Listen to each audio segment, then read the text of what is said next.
He has earned a reputation as a dynamic communicator, especially on the topic of men being good fathers, which we all know is so important to our society working as it was intended. Carey Casey is CEO with the Kansas City-based National Center for Fathering, and through his work across the country, he is well known as a compassionate ambassador, particularly within the American sports community. He is author of the book Championship Fathering: How to Win at Being a Dad, and general editor of the 21-Day Dads Challenge.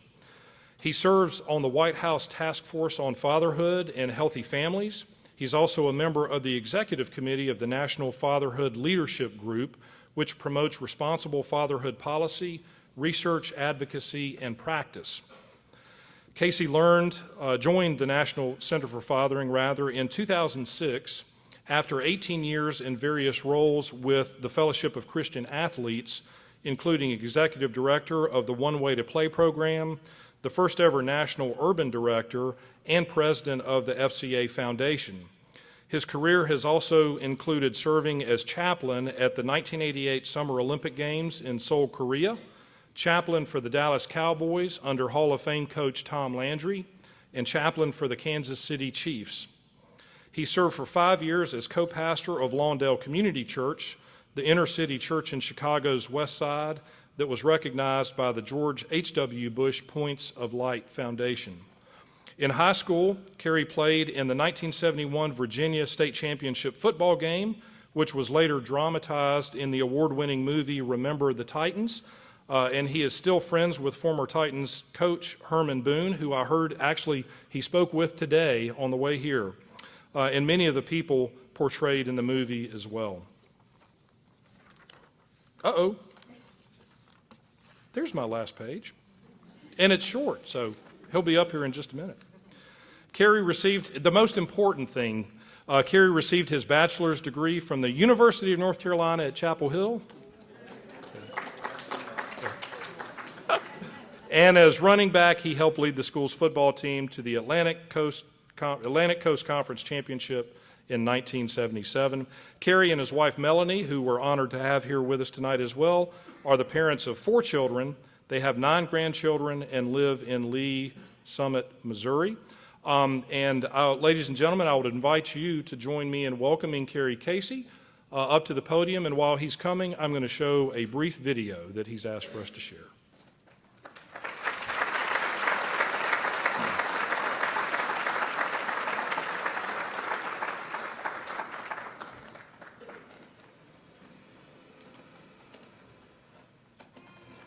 There are guys that will come out of that tunnel there to run on this field, and they have told me they look up at 80,000 people. They would love for just one moment to look in the stands and to see their father. And just to be able to see their father look down at them. Their bodies are strong, robust, a lot of money in the bank, handsome, famous. They want to see their dad in just one seat and change who they are.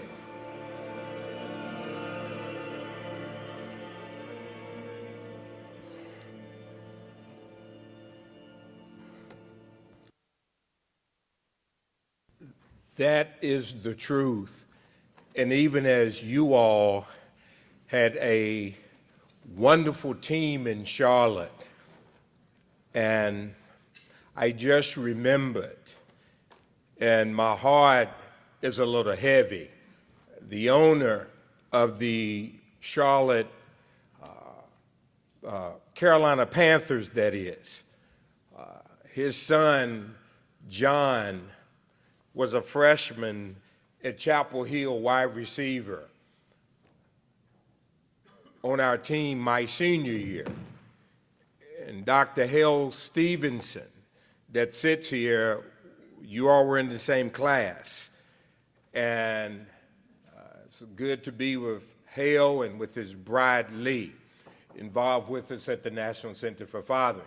But Mr. Richardson, the owner, I would greatly appreciate him. This is not in my prepared notes, but I remember John played my same position. I was a senior. I did well at Chapel Hill, then I had a knee injury. And my heart changed, and I still was able to come back and to play, but later I went to seminary in Boston. But Lord, why would you lead me to help this gentleman to become a star at my position? But I'm glad I did, because when I graduated and prepared to go to seminary, Mr. Richardson, who owns the Panthers now, walked to my locker at our last game at Duke, and I don't remember how much it was, but he wrote me a check.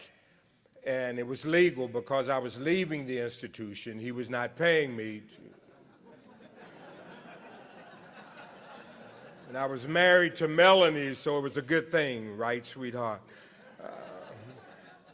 In helping take care of his son. But John had cancer, and he just passed a few years ago. Younger than me, I'm 60 years of age. But many of those great athletes, strong, robust, as I stated, they don't have their dads. And when they don't have their dads, they function a certain way. I am proud of what John is doing. I'm proud of what the board is doing here. Judge, I'm proud. Teague, I'm proud of all of your team and what you're doing, and teams win championships. When you play your position, when you stay in your lane, you will have a better chance of winning a championship. And the reason why I came here, nothing could be finer than to be in Carolina. Yes. We left misery for a few days so that we could be here. The greatest thing that happened to me at the University of North Carolina was not winning the ACC championship and going to bowl games and saying hi to mom on TV. That's not the greatest thing. The greatest thing that happened to me at Chapel Hill was when I went to geography class. I sat on the front row, and I turned around. I saw this sweetheart with an afro about this big. And she sits here today, and she's been my bride for 38 years. She's the greatest second-grade teacher in America. Yes. Yes. And she's on spring break, and she said, yes, I would take some of my time to come and be with you. But anyway, her sister lives in Raleigh, and so we've had a wonderful time with her sister and our family. We saw her mother, who's in a care center there in Asheboro, and we just laughed, and she's in her late 80s, and we thought she had dementia, but she remembers more things than we do. But we had a wonderful time with her. But it's good to be in North Carolina. I'm so very honored to be here, and I think about what you're doing with the North Carolina Family Policy Council and the work that you're doing and what John stated today. You have some great things going on in this great state in being there at the Capitol, and you're raising up the next generation. I'm proud of hearing what that school has done, taking the pupils there and being counted for. I'm proud of hearing my friend here that's doing the work there, and it's good to see somebody that I'm not sure of your race, but you look white and you're short. You can't get the net, let alone the rim. Or whatever. But he's being a father figure to young men that are not his color. Amen. I'm proud of you. I'm proud of you. Yes. And God didn't make a mistake when he made us. He knew what race we would be and all of that and everything, red, yellow, black, and white. We're precious in his sight, and he didn't make a mistake. And I think about it. I didn't want to say this, but I have to tell you, when I was born, I was black. When I grew up, I was still black. When I get sick, I'm still black. And when I go out in the sun in North Carolina, I'm still black. And when I die, my brother's a mortician. He's the last one to let you down. But anyway, when I die, I'm still going to be black. Now, when John stands up here, and I think about it, when he was born, he was pink. When he grew up, he was white. And when he gets sick, he turns green. When he goes out in the sun, he turns red. And when he goes out in the cold, he turns blue.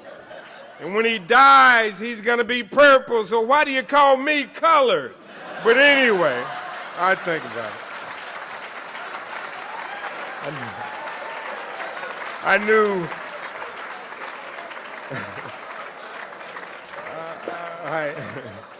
I'm sorry, y'all. Please forgive me. We're supposed to be dignified. We have all these degrees and all of that. We're supposed to use all that Christology and soteriology and hermeneutical principles and all of that they teach you at seminary to make the gospel relevant, but I'm honored to be with you. But I think about, sweetheart, be sure and pick that up so they don't use it but anyway. But when I was an undergrad at Chapel Hill, and I would share brief thoughts and sit down, but being black and Baptist and a preacher also, we don't want to be here too long. But anyway, but a good talk or a good sermon is just like good sausage. You can cut it off anywhere and you have the same thing. So we will do that. But I know some of you haven't laughed in a long time. And they tell us, and the gospel is so serious that you're not supposed to have fun. If it's anybody that should have fun and be excited and not function like you've been baptized in lemon juice, are Christians. I peeped at the last page. No matter how much they fight and argue over what you look like or whose size of somebody's hands, I'm not going to go there. My bride said, don't do that. No matter how much they fight and argue, I peeped at the last page and we win. And now, those non-saved people that are not Christians, I'm not belittling people if you're not a Christian tonight. But I'm going to tell you something. I heard an old preacher years ago say, Casey, you can catch more flies with honey than you can with vinegar. And if you walk around like you're baptized in lemon juice, not having any fun, you walk around like you're an NC State fan, you're going to be depressed. But anyway, I'm joking. Hey, NC State beat us in Kenan Stadium, so y'all got props. But the point I'm making is, but the excitement of being a Christian and being able to laugh and to merry-make, we must do that for people to dawn the doors of a church. But I think about what I said, go and do what I said concerning the National Center for Fathering. But what John is doing and their staff, where is Catherine at? Where is Catherine? They call her Cat or whatever. Is she here? Catherine she just did a marvelous job in communicating with me and getting me here and working out all the logistics. Is your husband here as well? Oh, I wanted to meet him because the way you sounded on the phone, I wanted to meet that gentleman and tell him that he who findeth a wife findeth a good thing and obtains favor from the Lord. Guys, turn to your brides real quick, and I'm going to just share some words. But share with her, baby, we're in the right place at the right time. Amen. But obtains favor from the Lord. Let me stick with our prepared script so we can get along. But research shows, going back to the thought of young ladies, they need their dads. Don't think that a man just raises the boys. They need their mother as well. John spoke about it just moments ago concerning the family. And I think about it, God did not make a mistake when he made us. He did not make a mistake when he made a man and a woman. And that a man and a woman I know I'm preaching to the choir, but I'm reminding you because there are those that will move to our block. There will be those that will even don great citadels of higher learning and to discredit what God literally built. No man, no woman, two women or two men, and I'm not belittling anyone. I'm just talking about what our Creator, who made me and made you. You can't mess with it and expect to have success. It can't happen. As brilliant as we are, the way we think, and this 2.5-pound sponge in my head called a brain that can hold more than the greatest computer ever made. And all that they have on Facebook and Instagram and Twitter and Snapchat, and you can go all down through it. But you cannot mess with God's laws and expect to win. But we don't just need to preach a sermon. Christy, who was born in Chapel Hill, our oldest daughter, when I was in seminary in Boston and Gordon Conwell, and Melanie was getting dressed, I had to preach a Father's Day sermon, and I was in the front room finishing my notes, and she's running around there in the front foyer of our little apartment, and she ran and she leaped in my lap, and she said, "Daddy, are you going to be a sermon today?" She did not say, "Are you going to preach one and use your exegetical or Christology prowess?" Are you going to be a sermon? People don't care how much you know until they know how much you care. Are we in this room really willing to do what the Lord convicted me of 3 days ago in the Carolina room, where he said, you can have all your Carolina paraphernalia, and if God isn't a Tar Heel, then why is the sky Carolina blue? But he did not let us beat Clemson in the ACC football championship game.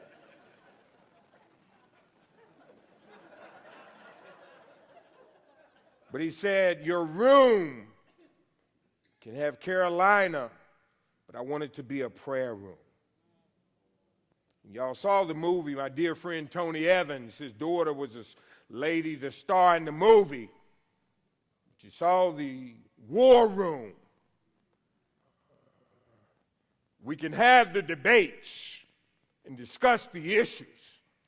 The Lord convicted me a few days ago, and he said, Carey, you see them fighting, you see them arguing, you see them talking about one another. He said, but son, don't fear. I've never heard an audible voice, but he spoke to me clearly. He shared what you all know. 2 Chronicles 7:14. If my people,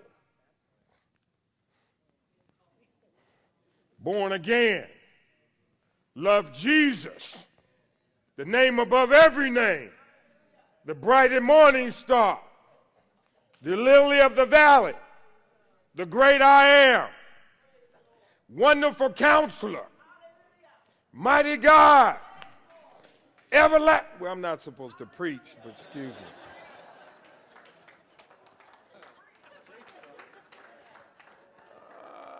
The Prince of Peace. And he talked to his buddies, and he told them, he said, they're going to kill me. I'm going to be strung up. I'm going to be beaten beyond recognition. Mother won't even recognize me, but I must do it so that we can win. So those of you in this room, do not fear. But if you call by my name, I like it when you call on me. Pray to me. Turn from your wicked ways, Carey. Lord, by the way you thought the other day, and that sin that nobody else knows about, all of us have sinned, by the way. Man, I better get to my notes. But, and they're falling short, but he said, if you turn from it, he said, by the way, be humble and pray. You can't pray unless you're humble. So evidently, America's not real humble right now. We think we can do it ourselves. And when you think like that, you don't keep the main thing the main thing.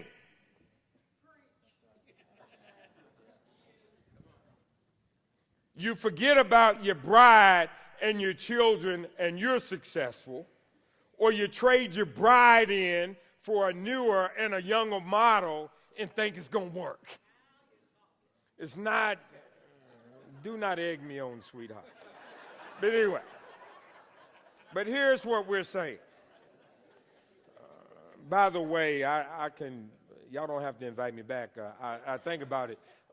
Catherine, she called me months back. They did John, and they asked me if I believed in free speech. I said yes. They said come and give one. So anyway,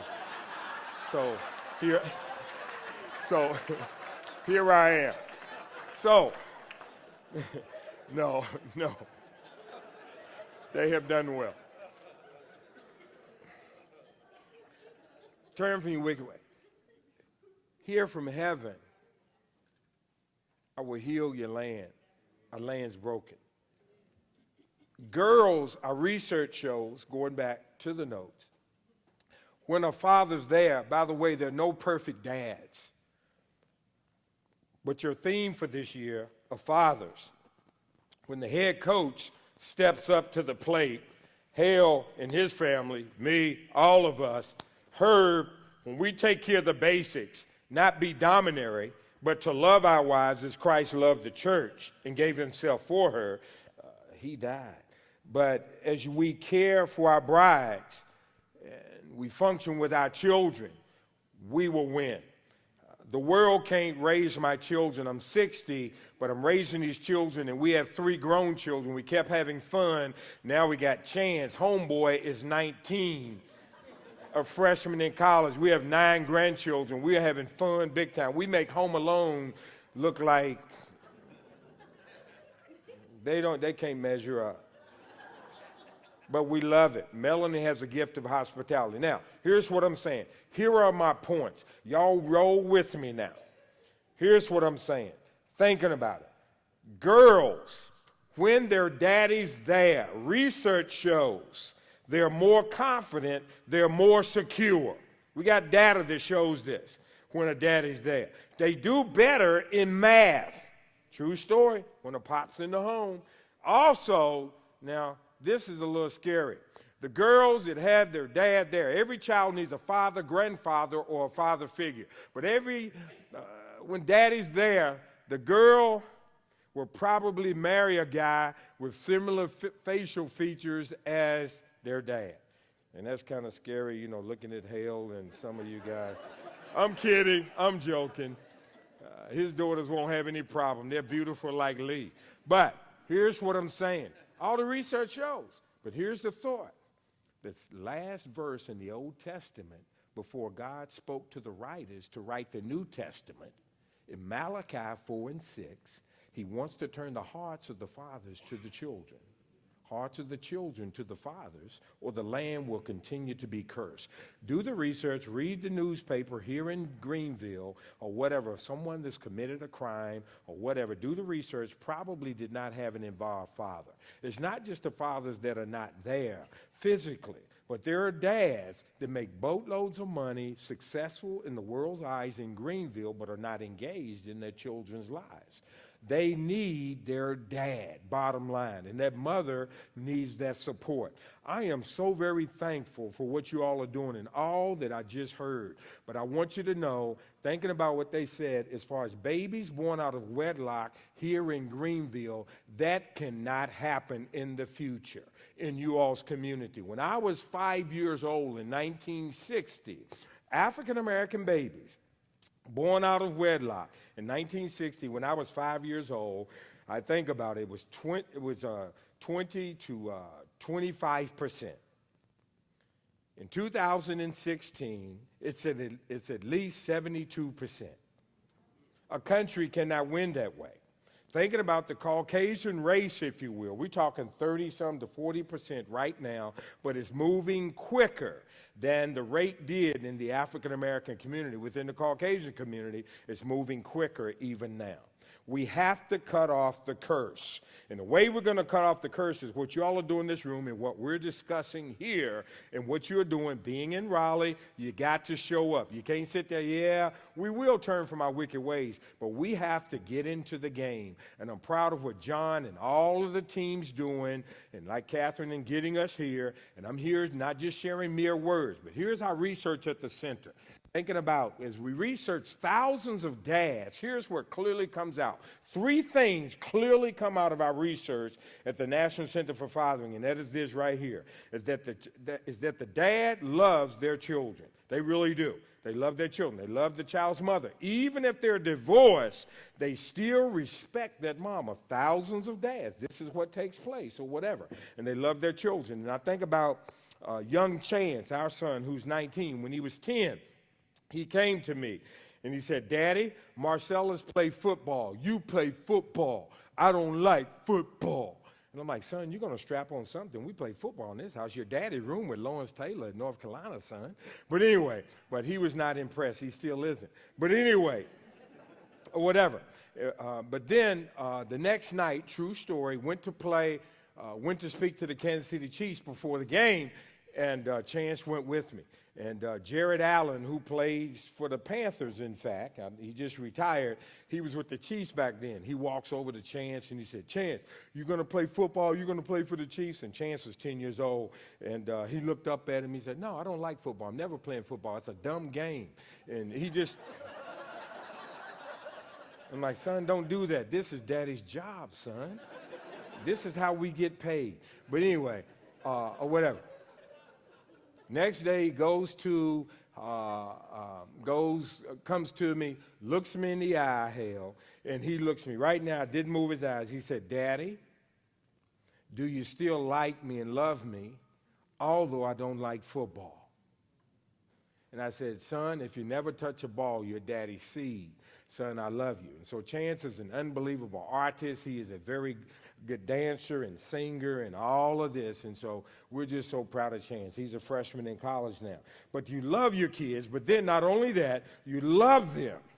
You all in this room, we'll get out of here as quick as we can now, but go home, tell your children, and some of you, your grandparents like me, you call your grandchildren. And when you're with them, you all have 2 children. A judge, very important title. Even talk to Judge Duke, and he will tell you when they walked before him, he's a wonderful man of God, but he would ask them questions. Where are you from? Who are your parents? He would drill down. The African Americans, the Caucasians, the Hispanic, no matter what their color was or is, the commonality of common ground, their daddies were not there. And as they moved along, they got in trouble because they didn't have the compass there of my father right now. He died the same day as Coach Tom Landry, my dear friend, used to coach the Cowboys when I was chaplain there. Both of them were 75. Both of them were men of God, but both of them were married to their brides for 50 years. But they passed February 12, 2000. One was white, one was black. When I was around them, if I didn't just know my dad, he was just like Coach Landry, their character. They could speak so loud that they would even use mere words sometimes. Dad could just look at me. Daddy raises me more now from the grave than when he was here. I can hear his voice when I'm ready to stand to speak. Pop used to tell me, son, Don't ever forget it. Opportunity will come. But when it comes, will you notice it? And if you notice it, will you be prepared? Fail to prepare, prepare to fail. He used to tell me, son, if you're going to lead the orchestra, you have to turn your back to the crowd. Got to listen to the right voices. The crowd's going to speak. You're 21? The crowd's going to speak. You got to listen. Right voices. And when you do, you will win, even if you played for Duke. You hear me? Well, they're good now, too, but you love your children, but then you coach your children, not just on the field, but you coach them. Tony Dungy just invited me the other day to the Hall of Fame to be with he and his family. He's going in. He's 6 days older. But Tony, he said, yeah, a great coach is aware and involved in their players' lives.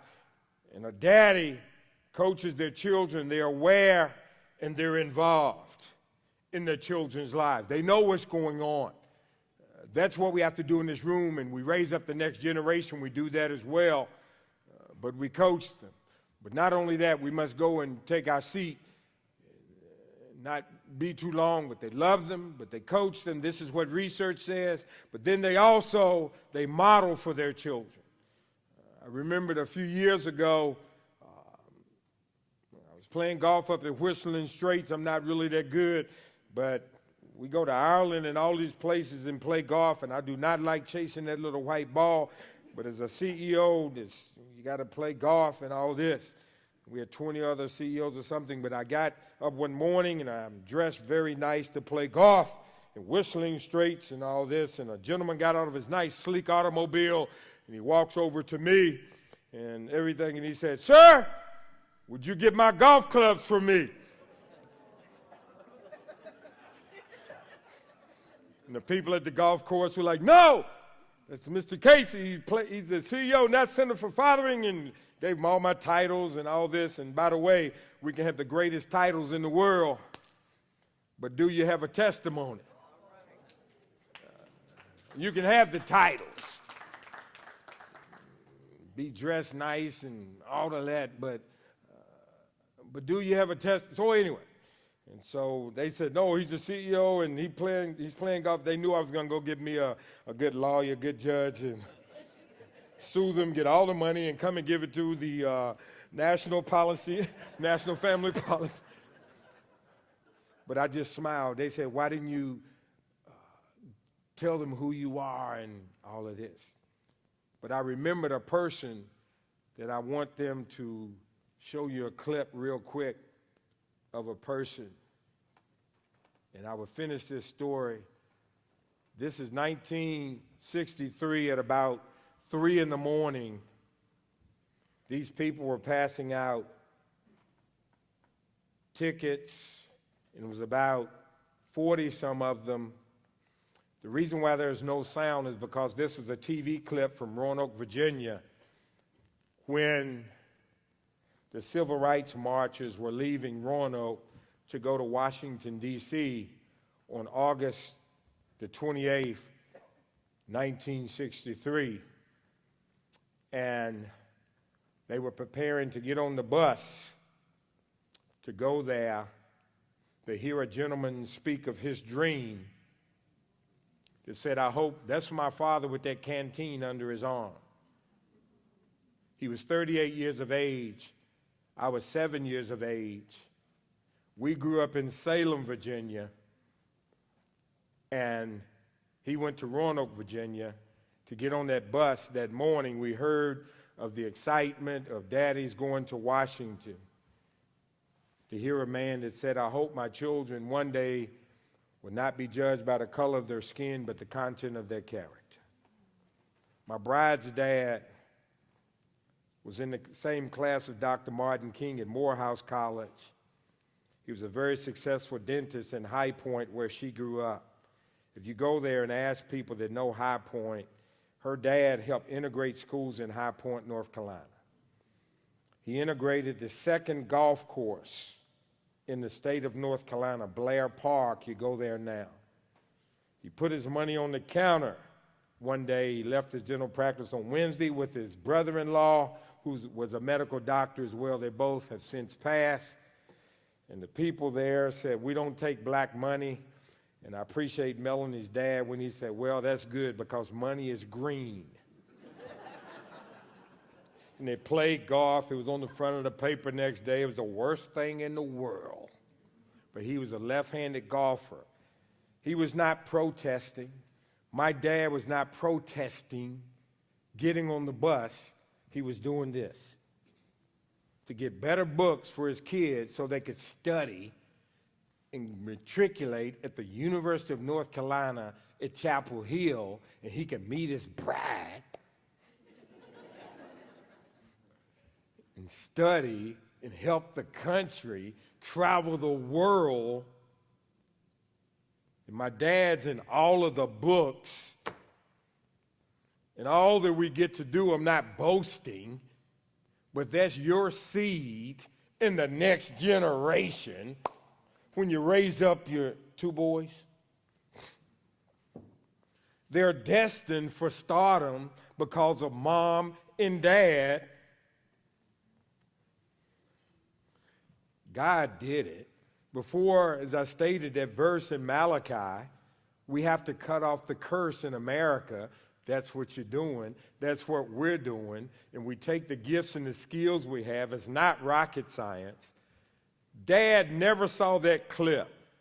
My brother works in the state medical examiner's office in Virginia. I meet with 7 other CEOs every Friday morning. They make a lot more money than I do.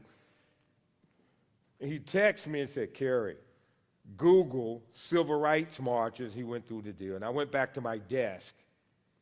In my office 2 hours later, I saw that clip. We'd never seen a clip. Over 50 years later, my dad's still speaking from the grave. He didn't even go to the places I go, from the White House to the outhouse. It's things that you're doing now, if the Lord tarries, will change Greenville forever. That's why we're here. I think about the love, the coach, the model. My dad modeled it. Never called any of you all of your race that are different than mine out of your name. I learned how to speak at my dinner table when I was not speaking complete sentences. He and mom, they would not punch us, but they share with us how you talk and how you function. That's what children need today. That's how we're going to win and beat this situation and what we're dealing with in our country. You walk with your back straight, and I have to be quiet, but Melanie told me this, and I'll be quiet, sweetheart, and take my seat. But she said, tell them about Brett, tell them about Kyle, tell them about Ryan, and in our research, you love, you coach, you model, but the fourth tenet of championship fathering, this book, we don't have them here, but go to Amazon or call our office or whatever, but it's all in the book of everything I just said, and there's even more about Dad. Coach Boone wrote a thought for me today on the phone.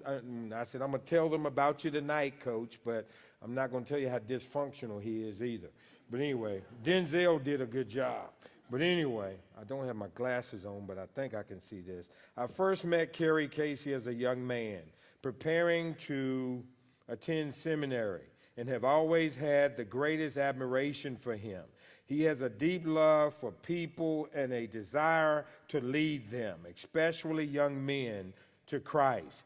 I would highly recommend to you any book that he writes. And if you do not buy his books, you might get struck by lightning. No, he didn't say that. But Dr. Billy Graham, that's what he said. And he paid my way to seminary and all that.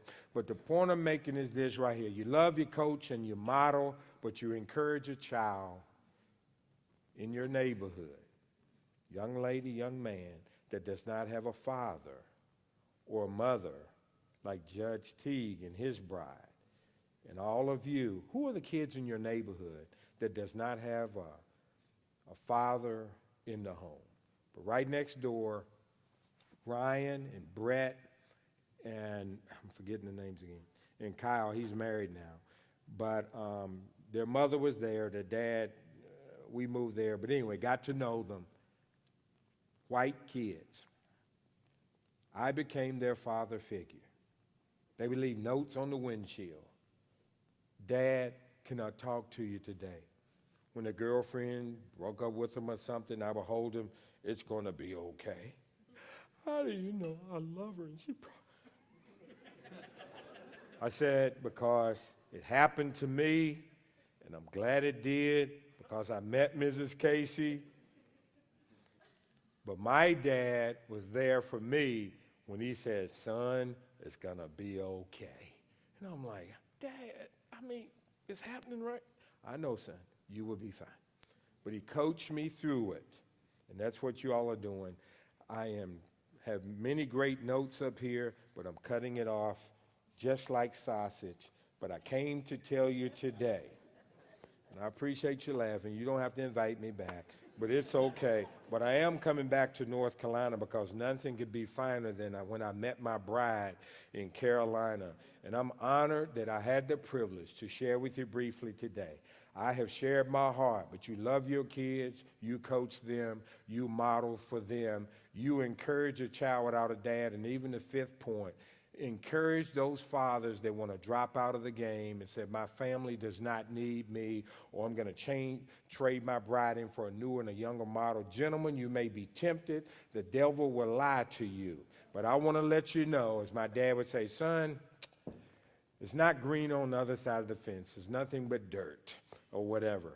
But I'm a little slow, but I'm not real slow. I married Melanie Patrice Little Casey, and we're having fun on spring break. And I'm thankful that y'all invited me here. I'm honored for what you all are doing, and I look forward to doing more with you in the future to carry out that vision and all of your strategic planning. And no matter how long it is, and if they don't get it, you keep running to Raleigh, and you keep barking real loud and tell them about watchdogs here. All right. God bless you. Thank y'all for listening tonight. Here. Amen. God bless.